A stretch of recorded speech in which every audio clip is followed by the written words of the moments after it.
Bakınca her şey tam gibiydi ama yoktu bir vicdan. Bilmem mi, zor günlerinde hep sen yanımda vardın. Günler değil, hissettiğim şeyden yarım mı kaldım?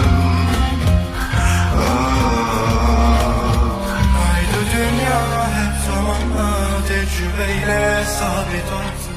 Anladın sen en sonunda farklı bir gün. Ey günaydın. Şaka yok, kalbim artık sana müsait. Bakarken sana diyemedim hayır. Konuşmak yok, ay bakışalım aynı. İlişkim o ayrı bile kolay.